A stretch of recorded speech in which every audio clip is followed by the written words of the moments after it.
exciting for us as TechZulu and to see all of you for this new year. We've been packed with activity here in Silicon Beach, as we're calling it now.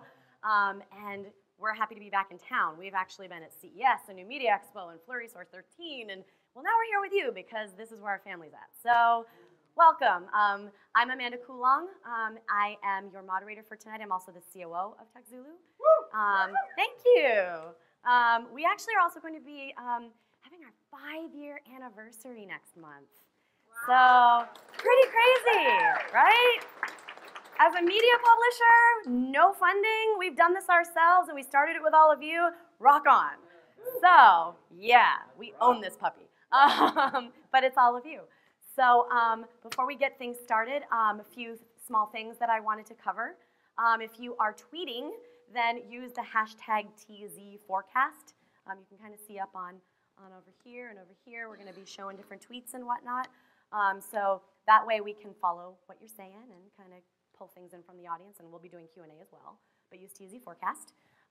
Also, want to cover off some of our awesome sponsors. Are you going to bring those up, Beth? Where are they? Where are sponsors? I'm like, all right, well, let's call you up at least to get up here first. General Assembly, I want to bring up here for about 3 minutes or so, and I will kick you off my stage. Hi, guys. I'm Charlie. I'm the program producer for General Assembly Los Angeles.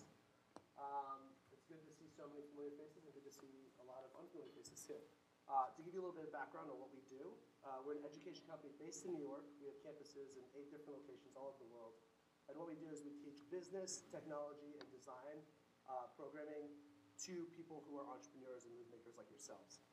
In English, what that means is we teach the objective skills that aren't being taught in undergraduate and graduate school programs. Everything from user acquisition marketing to user experience design to data sciences. The education comes in 3 formats. We have classes, which are basically 60 to 90-minute lectures. Actually, Amanda's going to be participating in one of our classes early for Oh, I didn't know you were going to tell them that. Yes, I am. We're actually doing a panel of myself, LA Times, and Forbes talking about LA tech journalism and how you should pitch us. Yeah. So classes that cover a broad range of topics like that. We also have a very popular intro to the LA startup community class. It's free. There's usually booze after. And then, so that's classes. And then if you dive a little deeper, we have workshops, which range anywhere from 2 to 4 hours. A little bit of deeper dive into a skill, usually a smaller class size. Things like learning how to use OmniGraffle, software skills, etc. And then our real value prop is these courses, which are 8 to 12 weeks long. Things like user experience design, like front-end web development, intro to Rails.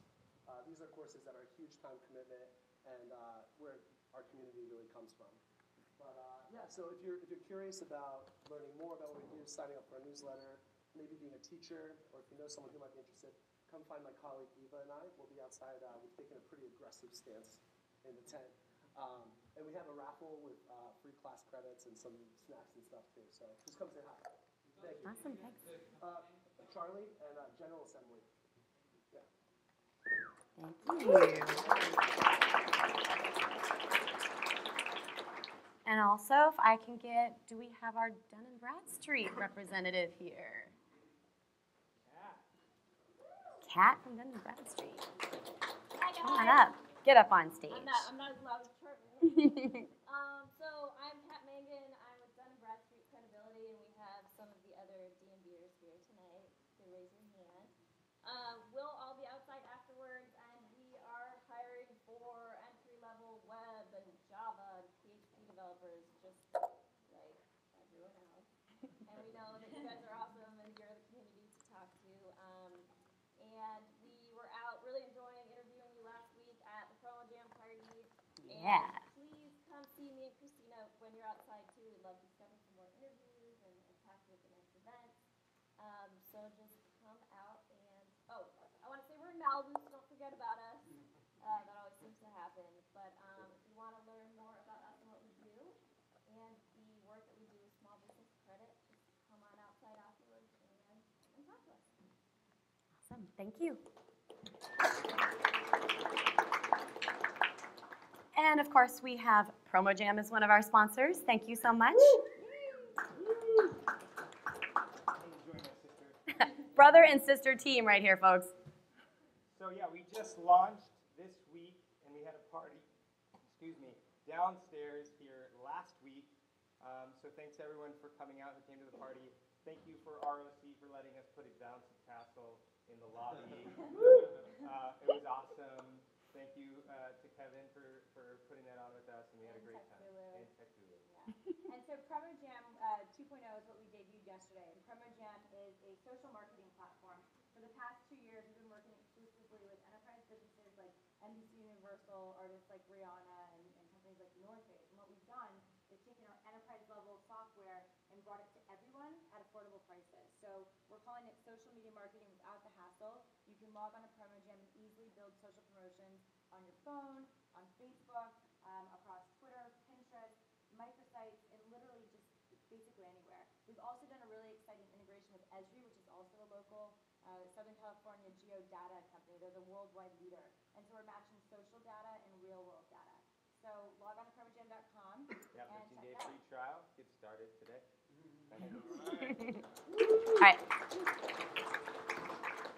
So we're going to move things right along, but also I wanted to mention Nanugo, who's also one of our sponsors tonight. And this wall that you're seeing over here is pulsoviral.com. So really cool way of presenting your different social feeds.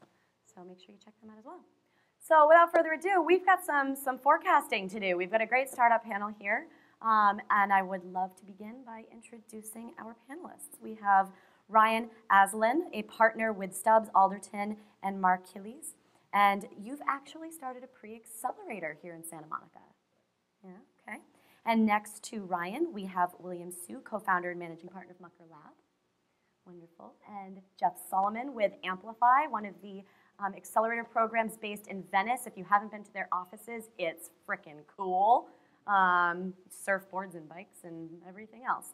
And then we have TechZulu, managing partner of Karlin Ventures, who is a transplant here to LA. So if you want to have the new view of LA based on someone who's very fresh on the ground, he's done an excellent job of getting to know folks, so TX. And then we have Aber Whitcomb with us, and he's the CTO of SGN and also the co-founder of IO Ventures. So welcome.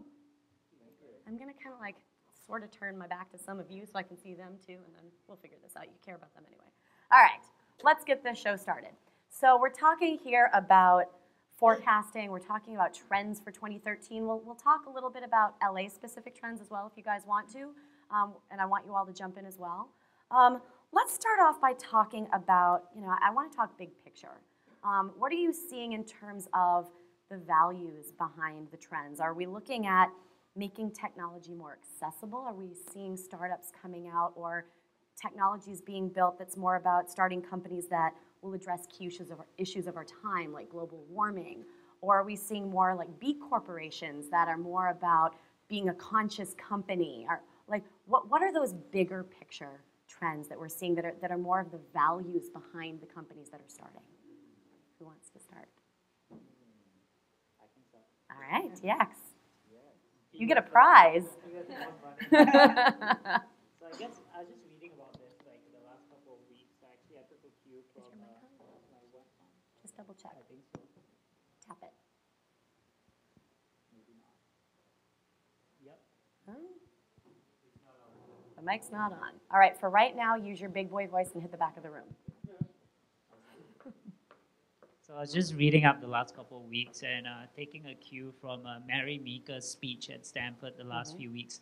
She's talking about the asset-light generation that we belong to. So I think people in general are moving towards an asset-free lifestyle. So if you talk about like storage, people don't have like hardware these days, so they depend on like cloud servers. If you talk about lifestyle choices, people don't have vacation homes these days, so they go on Airbnb and find a rental home. So I think this overall trend will emerge over the next couple of years in a stronger way. Okay. Anybody else? You want to talk, Aber? I do. Is this on? We're fixing them. Is it on? We're just going to use TX's mic for the moment because I'm not sharing mine. It seems like we're seeing a trend of a lot of barriers being broken. I think with cloud computing, the fact that programming languages are super easy to learn, You can whip out an app really quick. The barriers to technology are being broken down, and we're seeing the quality of products having to go up. We're also in Hollywood. We're also seeing a lot of barriers being broken by technology. Now you can have very cheap, high-resolution cameras for shooting film. There's cheap editing tools just on a PC, so you can make a whole film now for a high-quality film for $100 million. So it's that general trend of barriers being broken and the quality of products going up. No. Whatever. Technology is great when it works. This is something that I see, and maybe this isn't necessarily a good thing, although I think it's a good thing. There's a growing trend, and there will be more of this, companies that are not necessarily VC fundable. And I don't think that's necessarily a bad thing, because there's just this like, oh, I've got to raise millions of dollars, I've got to go public, I've got to get bought, I've got to be $1 billion business.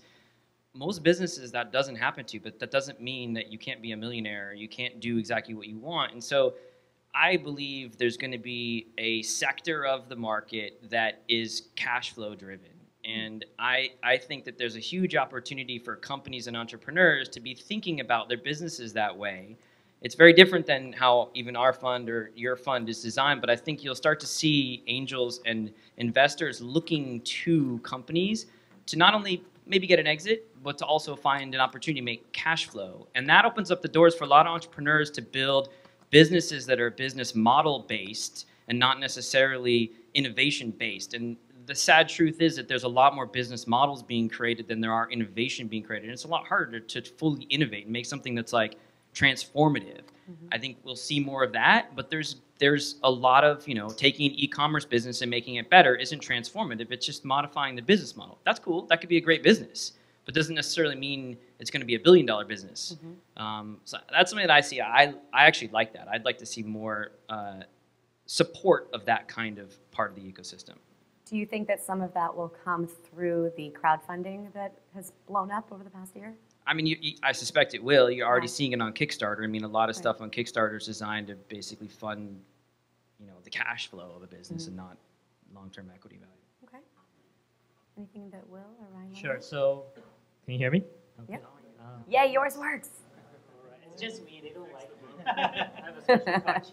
I'm a big fan of Mark Andreessen and Ben Howitz, and they always talk about software eating the world.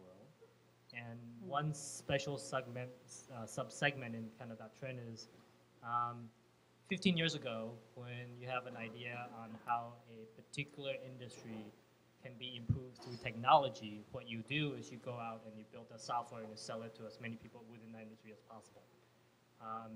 More and more what we're seeing is that people taking technology, combining with domain experience, and trying to build an entirely vertically integrated company as a way to disrupt that industry, right? Turn that technology and turn it into a proprietary advantage. If you really look at e-commerce or e-tail, right, it's essentially that, right? Taking technology and building a business and disrupting an existing incumbent that has a completely different business model or way that they service their customers. More popular companies that you guys seen, maybe like Uber, right, would be an example. And for us, we made a bet, a really off-thesis bet, and I said that it was, I wouldn't be too proud to say, we got a little bit lucky with our airline company. And now that looking back, we're seeing more of this coming from entrepreneurs approaching us with new ideas and new technologies, but instead of just wanting to sell software, they really want to use that technology to disrupt the trillion or billion-dollar industry it lives in.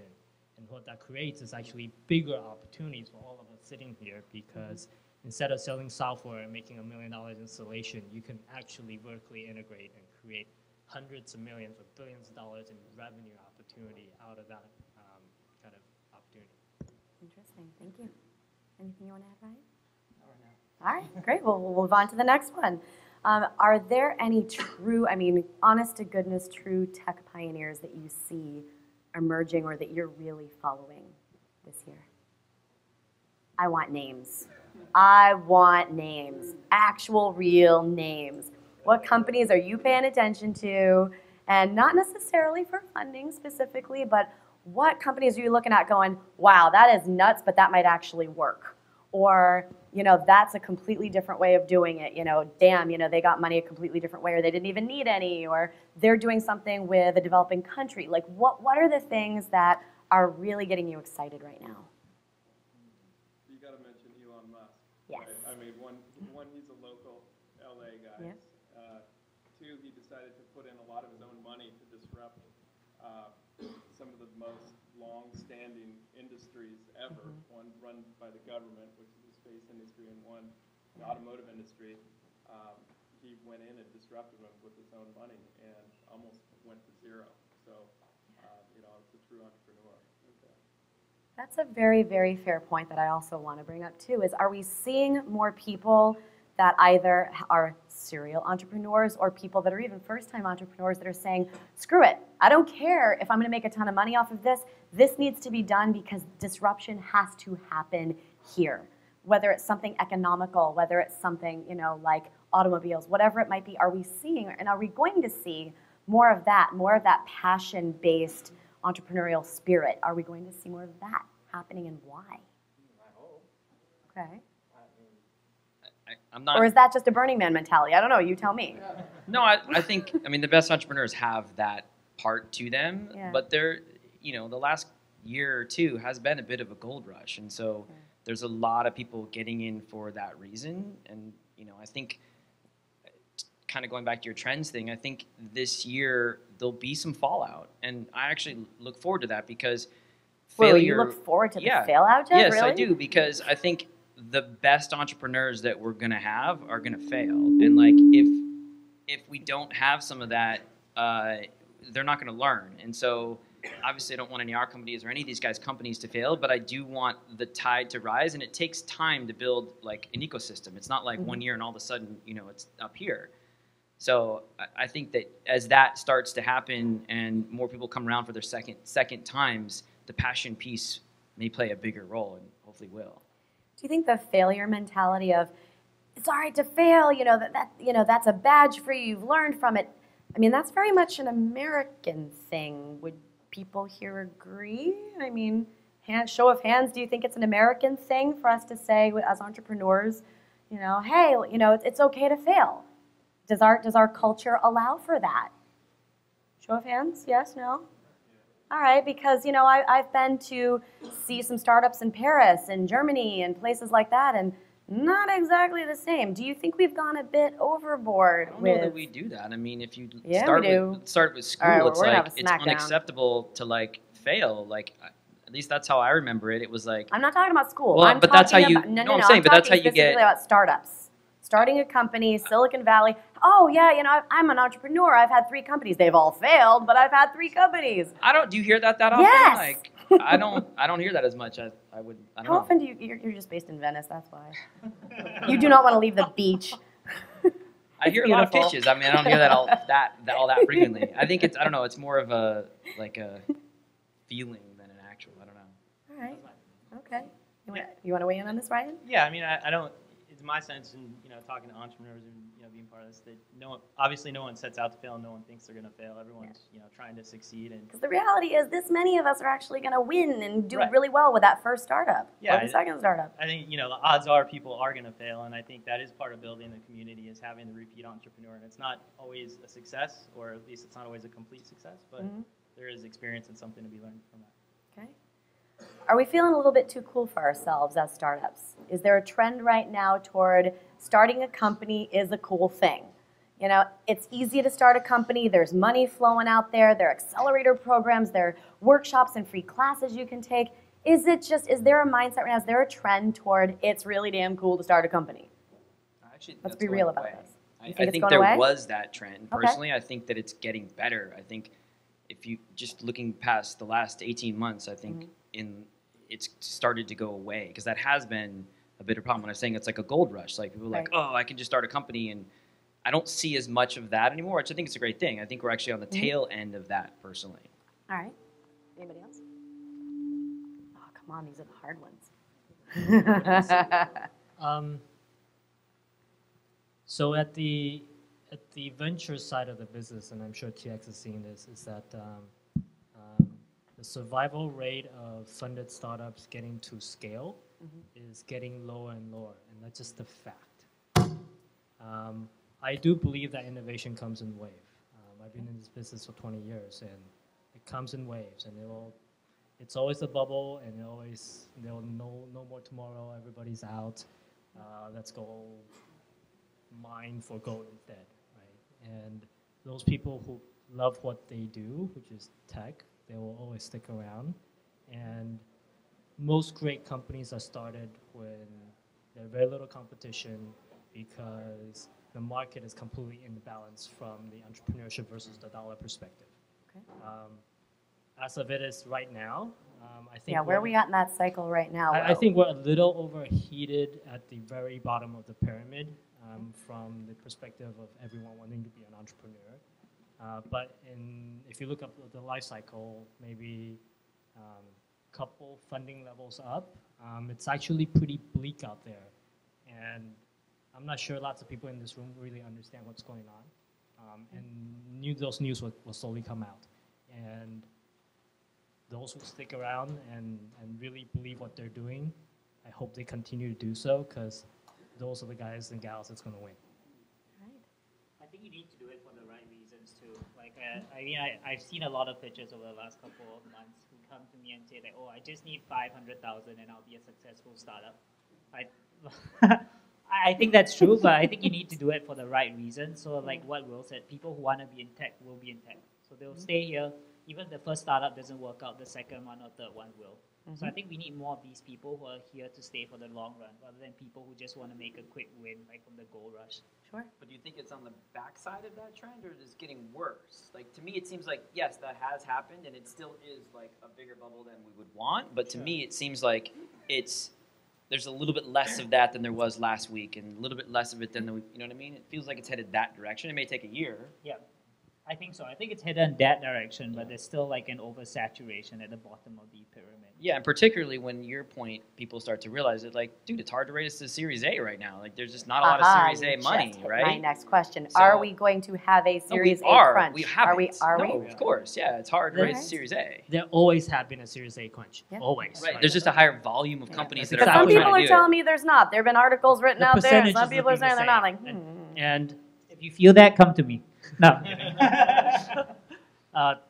First of all, it's 12 freaking hard to raise a Series A, period. Like, in 12 months from now, people will be talking a Series B crunch, right? And then 12 months from then, Series C crunch, right? The way that the business is built, it's a funnel, right? And it filters out companies after company. And there's a reason that there is maybe 20 IPOs every year in tech, right?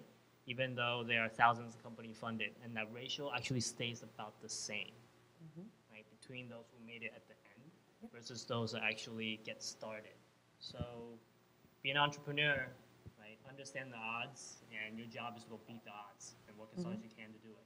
I think the counterpoint to that is actually the seed financing round is the new Series A. Because you don't need that much money to start a company right now. So by the time you raise seed money, you should have enough proof points to actually go out and run your company. So I think a lot of people might not be spending money the right way. So they go out to the market, spend all the money they have, and say, oh, I need money for a Series A right now. But given how, I wouldn't say it's super cheap, but I think that the cost of like building technology over the years has decreased to the point where you actually can do something big with like a small amount of money. And you can sustain yourself too, right? I think there'll be more companies that will have raised 300 or 400 that maybe they're not scaling at the pace that they hoped they would or wanted to, but they're not going under, and they can maintain themselves until the A is either more readily available or they've found their niche to really hit the gas. 18 months ago, VCs are looking for product market fit at Series A. Now VCs are looking for product market fit at seed stage, right? And that means the dog will eat the dog food. Whatever you're selling at whatever price, at whatever business model, at whatever product to whoever you're selling it to, they will buy and pay for it, right? So startups need to get leaner, right? And they need to understand how they can get scrappy and really get to product market fit even before talking to VCs, right? And in a lot of ways, pressure's on. So the pressure's on, but in a lot of ways, it's a good position for Aber and Jeff and we are, because that's what accelerators really help people do, right? We're not here to help you raise money, right? Raising money is a artificial signal around whether you're a good company or not. Your customer is paying you money is the true signal, right? And what we're trying to do is help you get to product market fit so you can get to Series Seed. All right, Series Seed. There's an article I see in the works. Real quick, by the way, for those of you who may have friends that would benefit from being here but couldn't be, we're actually live streaming this on TechZulu.com. So make sure that you push that message out as well. Email a friend, text a friend, TechZulu.com. They can watch live and they can actually interact with us there as well. Let's move on to some other things. Let's talk a little bit about market disruptors. You know, people talk about enabling technologies and disruptors. They're kind of two different things. Let's talk about the disruptors specifically. Are there any disruptive technologies that you've been following that you think might do some cool things this year? Like particular things that come to mind for me are things like 3D printing. You know, how is that going to, I don't know, Maker Faire, MakerBot, I love that stuff, 3D printing. What's going to go on with IPv6? You know, what's going to go on with robots? Like, I want to know, like, what disruptive technologies are you following and that are actually going to go somewhere cool this year? You snickered. It's funny because I'm just commenting that we were just in a meeting today. I don't really know shit about 3D printing, but it's awesome. It's cool. MakerBot, yeah, MakerBot. It's rad. But Chris was talking about it that he thought that was going to be like one of two new areas. What was the other area you said? Oh, yeah. What did Paul? My partner Paul has a name for that. What's that category? Whatever. That all the stuff that helps with your health and like analyzes your thing and all that Wearable kind of stuff. technology. Yeah, like that's a wearable. Yeah, but he had another name. It was better. It was like Quantify self. Quantified self. That's the one. I'm not very good at remembering like the nuggets, but I know that guy said 3D something. printing, quantified Anyway, so 3D printing self. was an area. Aber, what do you think? Well, why is 3D printing cool? I mean, it sounds kind of boring just printing like a plastic explain object, why. right? But what makes it so cool? It's really the potential of what it's going to be, what it does. We were talking about, or I was talking about breaking down barriers. One of the biggest barriers in like solid state devices is manufacturing. You can come up with a design, but then you got to deal with supply chains and fabrication plants and then on all that stuff. So as 3D printing evolves and you can start printing more complex objects, it's not necessary to have to create a manufacturing plant. You can just download the 3D specs and print it out in your own printer. So I think there's huge potential and huge there's going to be a lot of disruption. Do you think that the investment community will get behind that? Because there's a negative opinion about physical products and like manufacturing. Like not a lot of VCs are investing in like, I mean some, but it's not like the tech where it's like, hey, for $500 I can get an application. I mean VCs don't need to invest in it. It's going to be designed by the big electronics companies that have tons of money. So you don't think that category will disrupt or be a factor in, the startup ecosystem? I don't know. It might. I mean, if you want. I mean, it opens up. It basically sets the groundwork for people to start creating companies that make physical products that you just couldn't do because you had to spend $50,000 on a mold, for an injection mold, or shit like that. Right. Yeah. I think VCs will invest in companies that are using 3D printing, but probably not the technology itself, unless they're big. Oh, William, come on. You know you've got something up your sleeve. Because, to their note, actually, if you think about Series 8 crunch for physical product companies, product market fit is only kind of 10% of really truly achieving some sort of scalable business model because you got to worry about consumer product safety, you got to worry about your supply chain, you got to worry about your scalability, inventory, right? So as startups take on more risk and as the low-hanging fruits kind of get taken away, we should all be prepared for the valuation to come down, right? Because essentially that's the only way VC are willing to invest because they believe there's more risk to a product market. But you shouldn't care about valuations because you're just in it because you love what you do, right? TX is. Yeah, TX cares. And if he cares, then I have to care because I can't convince him to give me money. What else? What else are we disrupting? What about publishing platforms? What about long-form content? Is that going away? We've got all these devices and we've got, we can take really professional-looking photos and do, social video and all these amazing cool things together. There's all sorts of fun stuff in the new media There's this world. one app that I've somewhat got addicted to called Umano that is basically this. They have professional people, voiceovers, record articles. So this is probably not good for you, but they basically go Hey, and I do voiceovers. Come on. okay, they go and they like scrape all the top articles from all the sites, kind of like an Instapaper would, but then they actually record the audio of it, so you can sit in your car and just listen to the articles along the way to work. I consume so much more content that way than I just don't read very fast, and I don't, really don't do that. So that's a pretty disruptive little thing, but I actually think it plays into a bigger issue of the idea that I kind of call hijacking content. There's a lot of hijacking of content going on in photos, in videos, and in text. In music, it's been shut down. Like the music companies are like, no hijacking, you go to jail. Video has been monetized. Like companies like Movie Clips are now making money off the hijacking of content. Pictures, not yet. Pinterest is hijacking content, but they're not getting penalized for it. And text is just nowhere to be seen. Like this company Umano and then Instapaper and like all these companies are basically hijacking the content from the source, which I like. I mean, I'm kind of for it, but it's a questionable category. Like, why is that okay, but it's not okay to take a piece of music? Right. Okay. Yeah, I actually think the whole sort of media industry is one that's, will continue to have a lot of disruption from technology. There will still continue, I think, to be long-form content, but the other kind of services around it, one way to think of them is like discovery tools to find, the long-form content that you're really interested in and want to find. So those kind of tools, I think, can be valuable, and just delivery of video and how that's going to change, and even music. I think there's still changes in how people are going to. The music thing needs to be solved, or we're not going to have any way to listen to music because nobody's going to make any money. Exactly. Which, by the way, first of all, like a Spotify is like a must-have for me, and I tell this to people, and they're like, "No way! I would pay $50 a month for Spotify, no problem." How many people would pay $50 a month for Spotify? I feel like if Spotify just said, "Screw it, we're just going to charge $50," they would be a highly profitable business. Now, they wouldn't be doing $1 billion in revenue, but they'd be doing like $50 million in revenue with like 50% EBITDA. Great. I don't know. What's up? Do that. Yeah, no, that's still the streaming business. I mean, it's a model that seems to make sense, but it's still at the price points they're charging now. It's still not profitable. So I think there's more changes in that. By the way, I would like to see somebody crack the discovery thing. Like I go into a room, I've got my mobile app, you're here, I know you. Like there's all these at the pool, and like all these guys that are trying. Nobody's like fully figured it out yet, but well, part of that's really creepy too.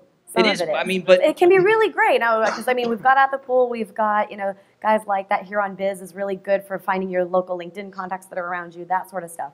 But it can also be kind of creepy if it's done the wrong way, because I don't necessarily want you to know that I'm sitting over there. Yeah, I agree with you. There's something there though. It's like there's information I should know about certain people, and there's some way to make that work. I don't know if anybody's really cracked it yet. So somebody needs to crack that this year. Let's get back a little bit back on track. Let's talk about threats a little bit. We've already talked about, crunches, like, Series A crunch. Okay, that's sort of a threat to a lot of people that are here. But what about other things like internet security? People don't really talk that much about, like, a threat. There we go, right. big threat. Thank Threat you. alert. Thank you. There are 12 million new incidents of malware a year. And that's about, what do they say, like about 1 million attempts to hack corporate and personal networks every month. Is anybody here worried about that? About, I know some really amazing hackers, and luckily they do some cool stuff. They might do a little bit of bad stuff, but they do some really cool stuff, but there's a lot of bad stuff out there too. So do we have to get a little smarter about security when we're building our apps and, when we're carrying around our phones and, everything in my life is on this thing? Do we have to worry about that? Is that going to be bigger? I mean, we've been pretty lax about it. I mean, you bring up a good point. It's like I don't really think about my logins or my. That little passcode that you go and then that's done. That's really not going to help you. I don't even use that. Yeah, like find my phone. Yeah, no, it's a little scary. I think it's underlooked, and frankly, this past year I haven't really seen any security-related products or services come pitch us. Like really nothing. Okay. If I'm a hacker, there's a whole untapped area to hit, which is mobile. Yeah. I mean, most of the hackers, they still hit Windows just because it's still the most widely distributed operating system on the PC, so it's the biggest target. But now everyone has a mobile phone. All they got to do is find an exploit in Apple iOS or on Android, which is probably a lot easier. Figure out how to write a worm, and eventually something's going to happen. But that's application security. There's also information security, and I think when you say things are lax right now, people are putting tons and tons of data online, and they're already getting clipped for it by their employers or by the public if they're a public figure. So I think people are actually becoming more conscious of that, but to date it's been a huge problem for a lot of people. We have just a side note on that. I have a little company that I'm sort of nurturing that is addressing that exact problem, and they have this patent-pending technology that they haven't yet launched, but it essentially tries to address the problem of like, look, your data is getting hacked, and you may not even know it. Like, if there was a breach on so-and-so site, you may have an account on that site from years ago that's the exact same password as your Twitter account or your Bank of America account, and that data is out there publicly available. This little company has an interesting approach to solving that, but it's called PassRock, by the way. I was going to say, you're going to tell us about you. Yeah, it's called PassRock, but it's not fully launched yet. But I would like to see more of that type of stuff. I think that's a really good point. And just two quick comments. I think once the payment space, I think people neglect the security. There have been a lot of payment, new applications and software out there, but I think something's going to happen in this space. And I think the other thing is too, cloud services. So for all of us, I think cloud services is the norm. We use Dropbox, we use everything. But I think the big thing that will change in 2013 is these cloud services becoming enterprise friendly in terms of their security level. So I think that really needs to change. So you walk into a typical family office like mine, no one uses Dropbox because we have huge servers in the back room, and that's still 2012. Yeah. So hopefully in 2013, well, let's make a correction here though. Even when we're talking about cloud services, you still have server farms somewhere, right? I mean, we talk about the cloud. It's not big puffy clouds. There's still servers somewhere. Data centers this big. I think those exist for larger corporations that need it. So I think now, small, medium enterprises, and to the point about companies scaling much faster, they don't need that kind of hardware in place. Right. So unless you're at that level where you need that kind of security, I think most of us can survive without it, but maybe I'm wrong. Yeah. Thinking about security specifically as it relates to mobile too, what about RFID on mobile? What about mobile payments? Is that going to become a thing and become more pervasive this year? William? No, William, you're kind of shaking your head. Absolutely not. I'm okay. going to Why? bet on it. I think changing consumer behavior is a very, very hard thing, right? And actually, mobile payment had been tried maybe 7 years ago with smart IDs, right? Contactless credit cards. If you guys remember, maybe 2-3 years ago, all your banks were issuing you credit cards with these smart cards. And they were supposed to be contactless, and you can just kind of wave instead of swipe. Well, in reality, it's maybe 2 seconds faster to wave than it is to swipe. So what exactly is the value proposition again, right? And then you have people worrying that they're going to walk by with their wallet in their pocket, and somehow that's just going to wave, and I just paid for something I didn't know I was paying for. And really, if you look at why people carry credit cards, right? Credit cards is a bunch of numbers written down. Banks can actually issue a piece of paper with the same numbers, and you can just use them just like you can credit cards, right? I mean, you can make a phone call and give people your number and buy stuff, right? So the average American like to hold something hard, put it in their wallet, and know that it's with them. Right? You don't think that'll ever happen, or you just don't think it'll happen this year? It's not going to happen this year or next or the year after that. All right. So for 3 years, if we add that up. And I'm willing to take bets in this room. We'll fund your company if you win. So it's a good bet to make then. I'm on both sides of the table. I mean, there's another type of mobile payments which are just in-app purchases, which we're seeing completely blow up, and that trend is going way up. Obviously through Apple's platform, and now Google has a platform, Google Play, and Amazon. Pretty much every app you develop, you would want to pick one of those or all of them ideally, and use their payment platform, and people are getting more and more comfortable making purchases inside the application. Now, Aber, would you say that that's especially true in mobile gaming? Yeah, absolutely, of course. That's gaming is the biggest example of that. It's by far the biggest industry that's taking advantage of in-app purchases. Okay. We're getting on a mobile kick. Let's talk a little bit more about mobile. Are we going to see a mobile IPO? Yeah, a mobile-only IPO. Are we going to see one? Square. Okay. Okay. Anybody else? Any bets? Since we're on a bet kick, too. You don't consider Millennial a mobile IPO? Yes and no. Okay. Okay, yeah, all right. But I mean, are we going to see like, this year, is there going to be like more than one mobile IPO? Square makes sense. What about mobile gaming? One of these mobile gaming companies? Yeah, I mean, one of them easily could. If you guys are familiar with Supercell, they make Clash of Clans.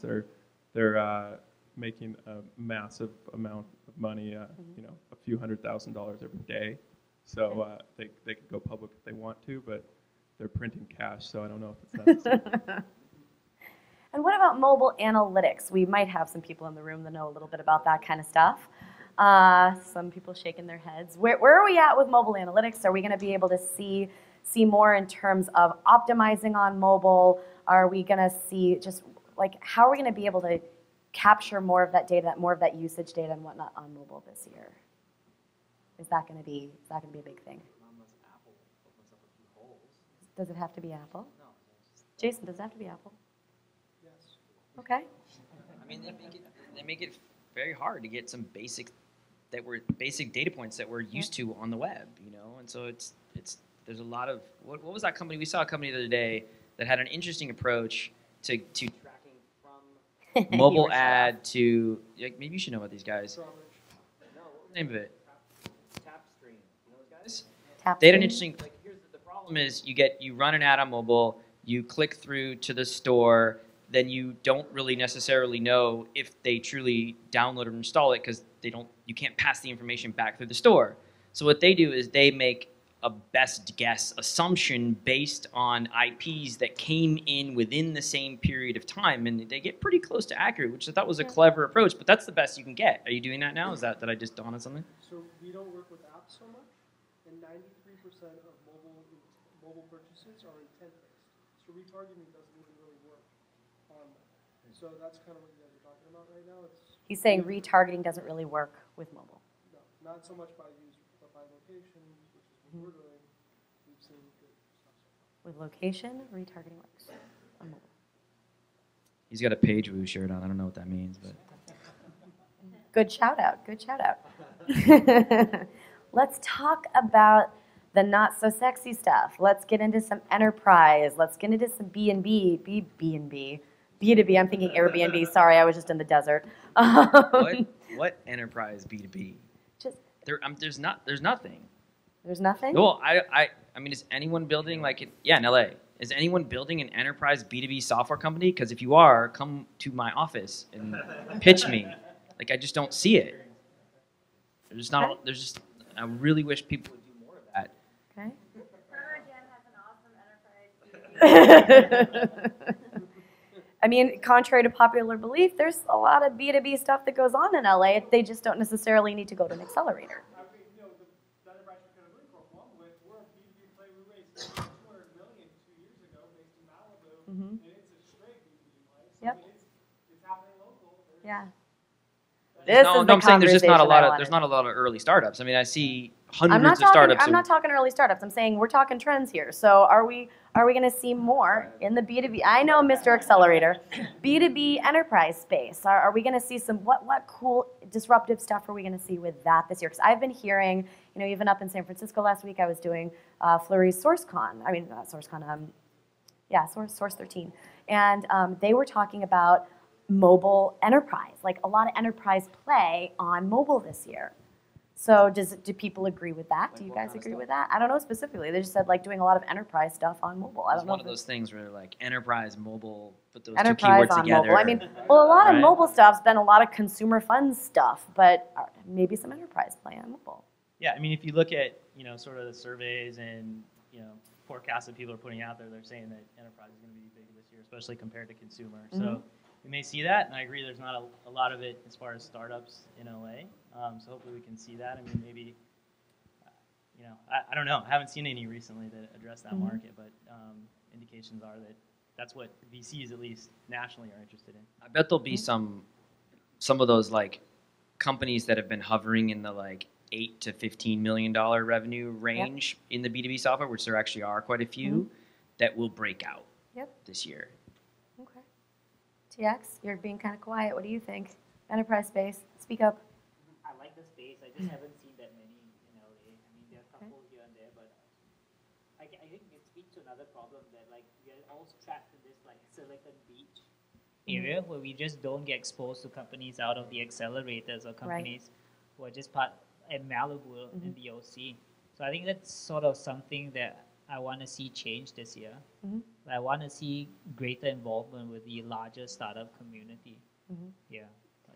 Yeah, because we've got an awesome community, but a lot of us are also focusing. A lot of us are the startups, and there are a lot of B2B companies in LA. I've talked with them, I've interviewed them, so find them, and I'll make sure they all find you, because there are some of those big players here. They just don't need the funding. You know, they don't need the accelerators. I.e., make a B2B software company. They make money. What about IPOs in general? I mentioned mobile specifically, but are we going to have more IPOs this year? Is it even necessary, given that we've got other means? And, a lot of people are saying, I don't want my company to go public. Look at Zuckerberg. Yeah, I mean, who knows? But I think it'll be a tough year for IPOs. Yeah. Not probably worse than last year. Just, I think the overall economy will continue to kind of struggle, and how recent IPOs have performed will be another challenge that companies will have. Go ahead, Will. It's kind of scary to think the S&P 500 is at a 5-year high, and we're at the bottom of the cycle around IPO, right? So if the next 5 year is even just steady for the stock market, what does that mean for the IPOs? Worse, better, more likely worse, right? So there's a reason companies like SurveyMonkey decide to go the private equity route, right? They want to buy themselves another 5 years and cash out their existing investors. So I can see these type of transactions happening more and more in venture, where earlier stage funds are actually selling their stake to later stage funds who have a longer time horizon. Okay. Interesting. What about things like data mining, big data? I'm hearing big data everywhere it is. I mean, have you guys? I mean, I keep hearing big data. We've got, obviously, awesome big data companies here as well. Are we going to see stuff happening in the data mining world, in the semantic web, if you will? I know that there's some feeling around that term, but are we going to see more as it relates to gathering additional insights from big data that we never were able to find before? The first wave of big data startups are focused around the infrastructure itself, right? Platforms, databases, extraction, ETL type of startups. What we're seeing more in the marketplace is actually applications, right? Now people are focusing, now that you have all this data and you can rationalize them and analyze them and build models and algorithm on top, what the hell am I going to do with it, right? And we as humans are not able to consume large amount of data. The way we are. So there's still a last mile between the executive, the marketer, the operation manager, and all this data flowing to him. And just a nice, pretty chart is not enough. It needs to get more actionable. And that's happening actually quite a lot up north. We haven't seen quite as much activity down here in LA, but there's plenty of talent here. So we should get on it. Yeah, I think that's a really good point. I think for the last 10 years, technology has enabled big data with MapReduce and Hadoop and these open source products that now it's fairly easy to use. What the really hard part is to actually create a culture in your company of consuming that data, and then also just instrumenting whatever it is you have, a website or an application, to feed that data. So you got to, once, in order to do analysis on all that data, you got to get it in there. So that's the first step, and that can be challenging as well. So I think a lot of the companies we're going to see around big data is going to be enabling the back end. Yeah, I've even heard the term data journalist. I'm fascinated by that. I'm like, I want to be a data journalist. Now, Efren, did you hear that? I want to be a data journalist. Well, I've exhausted a ton of my questions, and I know you guys are probably sitting here with quite a few of your own, so I think I may steal one of the microphones. Does someone want to be my mic runner? Anybody? Anybody? Amanda, I love you. See, Amanda's rock. Questions from the audience. Let's start right here. Mike. My name is actually Mike, so I don't know. Huh? Hold it about here. Okay, sorry. So my question, I'm in the legal space, so I'm concerned about, there's certain things that have been helping and hurting. Jobs Act obviously opened out a lot of crowdfunding, but then there's things like SOPA and things that are kind of infringing or kind of helping on the privacy, but obviously infringing on the ability of certain startups to utilize information. What do you guys see in the next couple years as being maybe the biggest, I guess, jump starter for I guess, giving startups like a leg up? And then what also do you see as the biggest hindrance, like something being passed to hinder that ability? Taxes. Oh, I mean, it sounds funny, but I mean, what's really interesting about California is it's a great place to do business for technology and obviously entertainment too. Some of the best industries in the world are here, but the tax changes, the local tax changes for the state have driven away a lot of great companies. And it wasn't that it went up so much, it was just kind of the straw that broke the camel's back, and people just said, what are we doing here? What's that? Too, because you have the cap gains changes make it less appealing to make angel investments. That's why there's a lot of activity at the end of the year trying to close out liquidity. That's such a stop. I guess to your question about the Jobs Act, I think in general it's good because I think you're giving startups and even like non-traditional tech startups access to capital, like on Kickstarter. I think my fear is that the bar isn't high enough when you look at the investors you allow to do crowdfunding. I just think that a lot of investors are going to get hurt. People who don't understand technology are just jumping on the bandwagon, and I'm afraid that will result in a net negative for the tech community. So that's something I'm really afraid of. So I think there should be some form of strict information dissemination that goes around among these investors. I almost think it's too loose the way Kickstarters run right now. So it will be. Yeah, there will be once it kind of opens up for the first year, it'll be like subprime craze opportunity. If you're so comfortable being in the shade, there'll be some opportunities there for sure, for certain. Yeah, and I agree that's a valid concern. But in some of the Jobs Act stuff, I think we'll make big changes, and it's yet to see exactly what it is because all the rules haven't come out. But I don't think the equity crowdfunding of John Doe on the street investing $1,000. I actually don't think that's going to affect startup companies that are in this room at all. It's not going to be a good way for those companies to raise money. But there's some other aspects of the Jobs Act that will allowing accredited investors to invest through websites and things like that, where you can open up those networks. I think that will be much more meaningful. Another really interesting law that is hopefully going to be passed soon is gambling, legalized gambling, and that's going to affect the social games industry pretty dramatically. So, and me being in that industry, I hope it actually does pass because it's going to open up things quite a bit. But it's going to be really interesting when it does pass because it's going to change the whole online advertising industry. To put it in perspective, the lifetime value of a user for, like, say, a Zynga user is maybe $2 to $4, but for a poker player, it's about $100. So if you have a big budget, it's going to be hundreds of millions of dollars to drive users, and they're going to outbid almost everyone on the internet. Yeah. Anybody else? Questions here, yeah?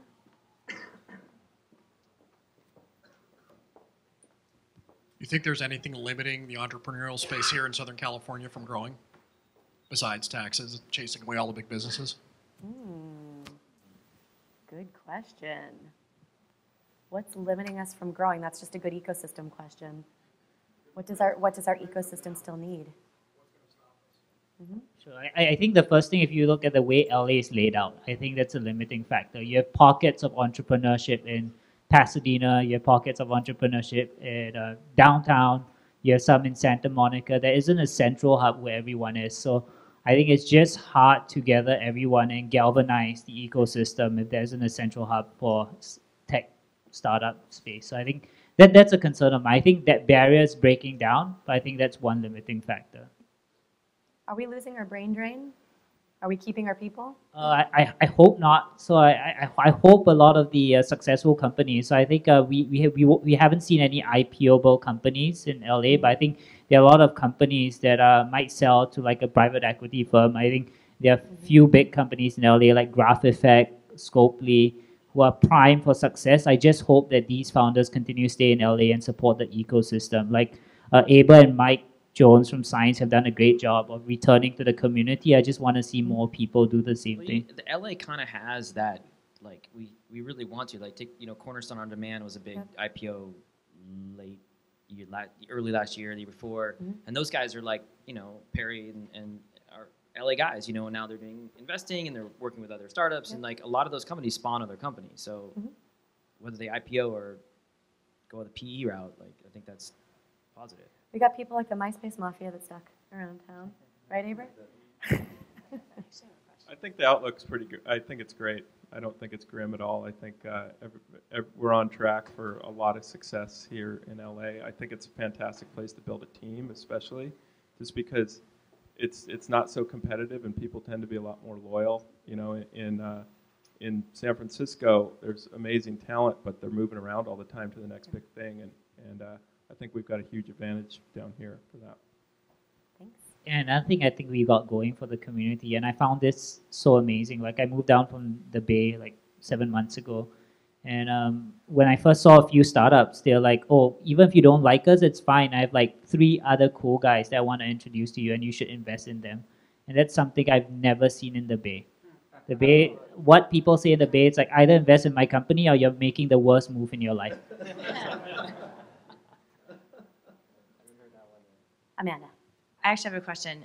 As a founders of a company, one of the hardest things that we face is finding technical talent. What do you think we can do as a city to get more coders down here? Or keep them here.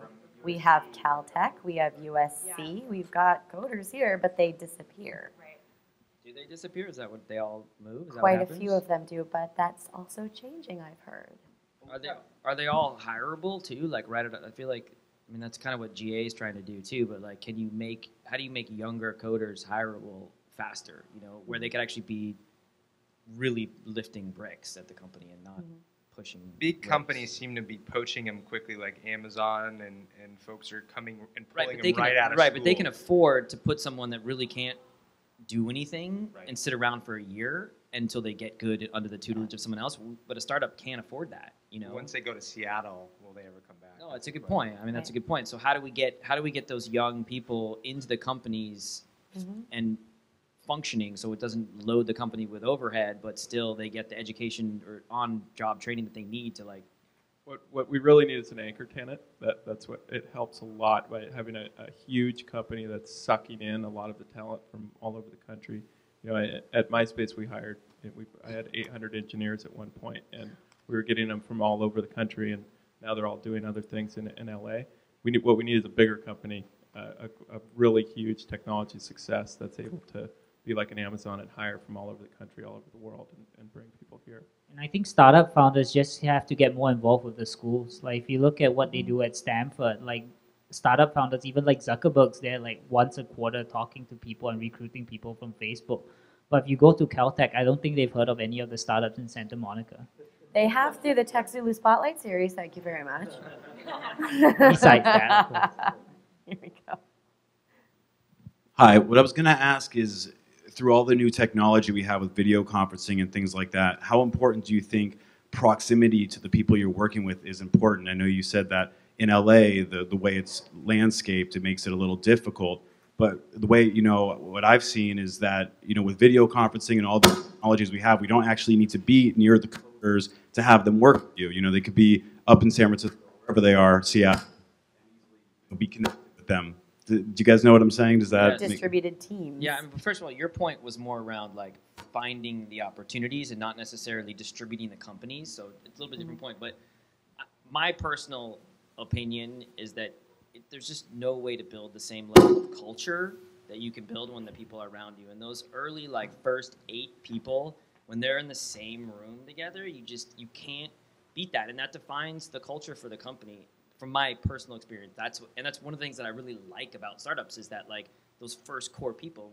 Why I left a startup with 100 people, because it just wasn't fun anymore, you know. And so I wouldn't do that, but functionally you can. And there certainly are companies that are distributing and, you know, having people all over the place. For startups, I like it. To that point, this is really random, but it's something I've noticed here in LA. There is a trend right now toward a lot of our startups living together.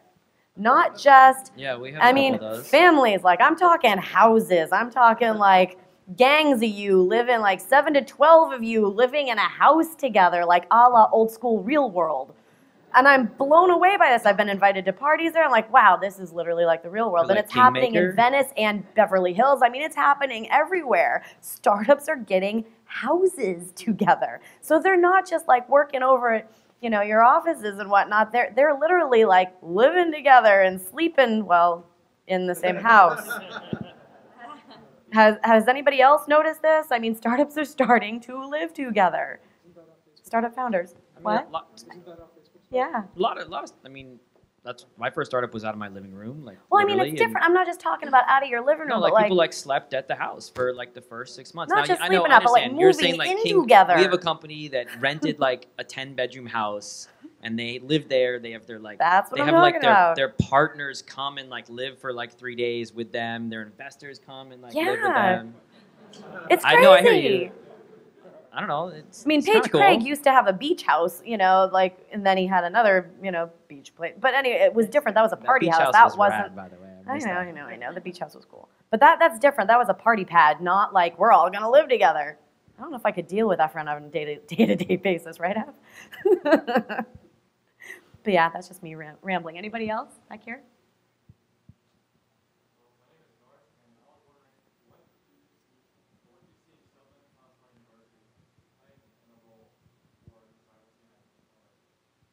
Versus Silicon Valley, or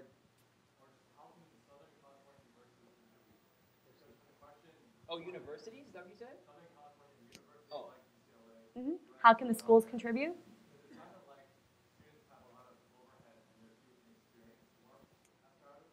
Yeah.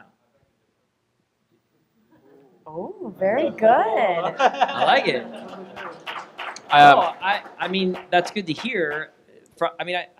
Honestly, we don't see a lot of like seniors, juniors at USC coming down and like hacking at events. And I mean, there's been some, but it happens. But it's not as common as you'd think. Like you'd think that it'd just be buckets of engineers because everybody wants to be an engineer because that's where all the money is and like that. But it seems I'm gonna stop you for a second because you talk all the time. I'm stopping you for a minute. No, but seriously.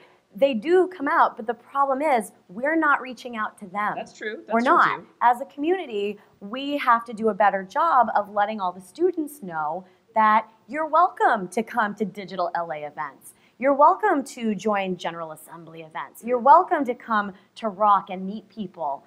You can come to a TechZulu Spotlight event.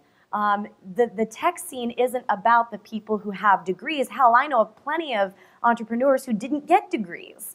So it's not about that. It's about, you know, U.S. students are just as welcome to come and participate, and even if it's volunteering, you know, it's not. How do you propose facilitating? I mean, like, okay, so we say that, like, absolutely, they can come to any of the events, you know, but how do you? Are you getting in touch with the campuses? Honestly, are you getting in touch with the entrepreneurial groups? The bureaucracy at the colleges fucks it. Okay, that be is honest. a problem. Okay, be honest. It's true because you get in touch with some guy that's running some program at USC and he wants to get his guys involved. You go do a thing and then it's like fall off, like that's it, and they disappear. Okay. So honestly, I would love to find a way. Talk to me. We have contacts at all of the schools. Okay, I have contacts too. That's what I'm saying. Let's make then let's put that out there so that everybody has them, right? Right. Anybody else want to jump in on this?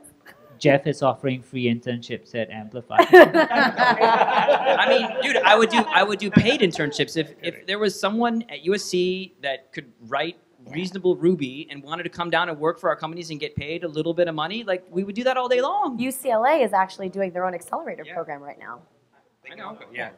There's a really good And school, USC 's Harvey interested too. Mudd, Yeah. but they have a problem. Oh, Harvey yeah? Mudd doesn't like their students to do unpaid internships, Okay. and that just doesn't compute for a startup. So That's not true. That's not true. I think startups are open. If it's a time commitment issue, it's very hard to pay someone that can only give you 2 hours a week. It's just too hard to get someone dug into a project. If you can commit, like, come for an entire day, and when I mean a day, like 12 hours, not like 6 hours, like a full-on startup day, I'll pay you. And I think our startups would pay you. Matt, I think you would be in that boat. It's just very hard. Even from an MBA intern, it's just hard to get value from 1 hour. You can't dig into a project. What about someone like Peter Thiel? You know, he's doing his whole thing where he's getting kids to leave school for a while and go do something crazy. You know, should we think about stuff like that? Is that going to be a trend? Are we going to see kids actually leaving school to go do amazing things? Not that I'm really pushing for that personally, but I don't know. Aber, what were you going to say? We have to go there. Yep. Mm-hmm. Right.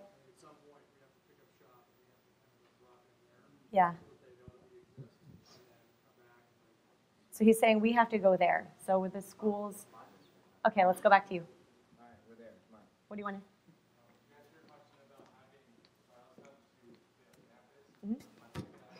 Here. What school are you with? I'm from UCLA, and I represent one of the entrepreneurial Mm-hmm. communities. I'm from UCLA, and I represent one of the entrepreneurial communities at UCLA, and we're called the Technical Entrepreneurial Community. And we actually want to host something like Silicon Beach at UCLA, but it's been difficult to get the network support from startups to do that. But I've actually reached out to TechZulu and gotten some of their support, and I was Digital LA's support as well. This gentleman right over here in the red shirt is Kevin Winston.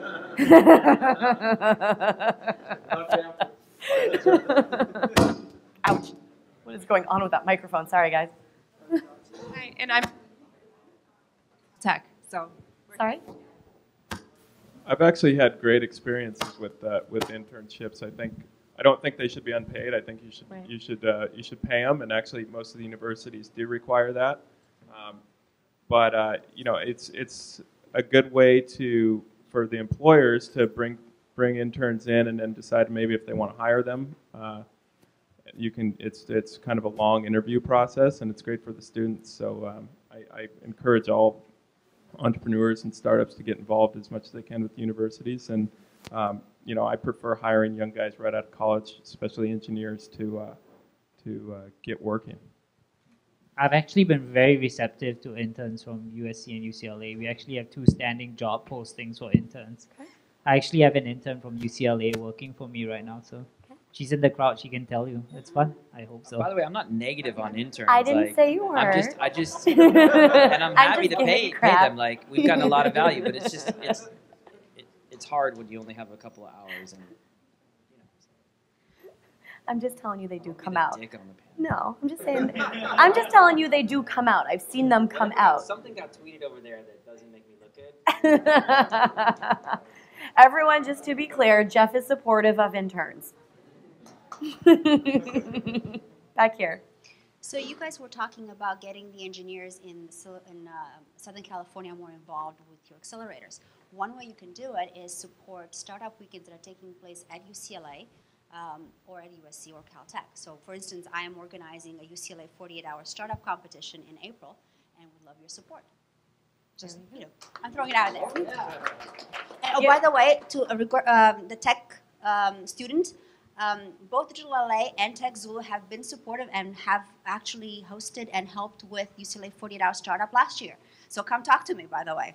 So speaking into your the fact that it's, entrepreneurship at universities are very, very distributed across different schools, across different organizations. So you're absolutely right. There is something that needs to be more central at every university. And it is a challenge. It's a lot of bureaucracy. It's a different ball game, and so it's just finding the right people. So maybe what we can do as a community And I will put this out there with TechZulu. We could even put together a guide of here are the people that you need to be talking to at the different universities if you want to get more involved. Does everybody like that idea? Okay, we'll do that on TechZulu. Are there students in the room, by the way, besides we're here? Stand up. If you're a student, stand up so we know where you are. Awesome. Make sure you guys find them. That's 3. 3. No, Espri's not a student. She was once. So really quick experiment. Esprit So down here. all the women in here, can we stand up for a second? Yeah, Just all the women, stand up. I love the interaction.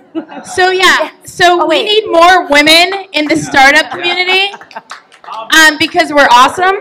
So I want to talk about how we're going to make this happen. And I know Kevin with Digital LA is putting some stuff together. So Amanda, rock that shit out right now.